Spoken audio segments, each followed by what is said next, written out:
Bonjour à tous. Les agents de la prison de Dijon obtiennent un désencombrement. C'était l'une de leurs principales revendications lors du blocage de la maison d'arrêt hier.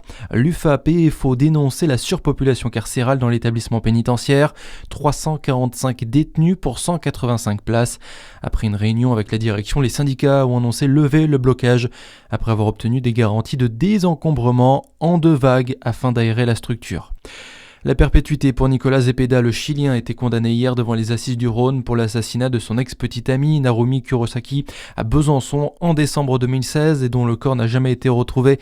Il continuera d'employer toutes les voies possibles du droit pour faire la lumière sur cette affaire, affirme l'un de ses avocats. C'était son 3e procès pour celui qui a toujours nié son implication.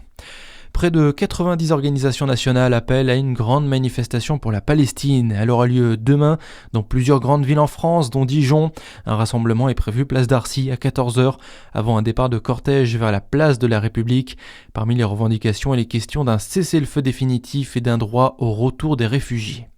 Dans l'actualité aussi, les chefs de la diplomatie du G7 en France, les ministres des Affaires étrangères de la France, canadiens, britanniques ou encore allemands et italiens se réunissent depuis hier près de Rambouillet, une 50aine de kilomètres de Paris. L'Américain Marco Rubio, lui, est attendu sur place ce matin. Et au cœur, bien sûr, des discussions, Corinne Saint-Félix, le Moyen-Orient. Oui, les membres du G7 hors États-Unis appellent tous à la désescalade dans la région du Golfe. L'Allemagne, le Canada, la Grande-Bretagne, la France, l'Italie et le Japon ont clairement signalé leur souhait de trouver une issue diplomatique. Ces pays qui font face à la pression des États-Unis.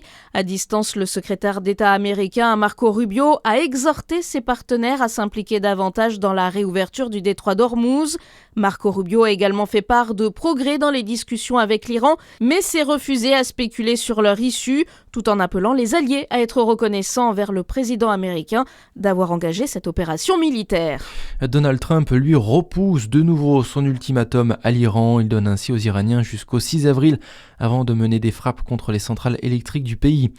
8 propositions de loi ont été adoptées par les députés hier lors de la journée réservée au texte du MoDem. Parmi elles, un texte qui interdit les aliments contenant des sucres ajoutés pour les nourrissons et les enfants jusqu'à l'âge de 3 ans.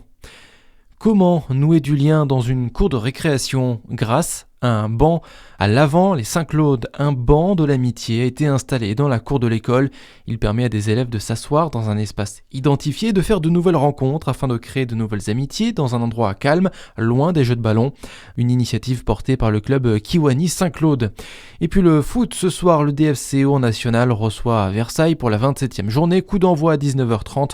Dijon qui est premier au classement, Versailles 6e. Voilà pour l'actu.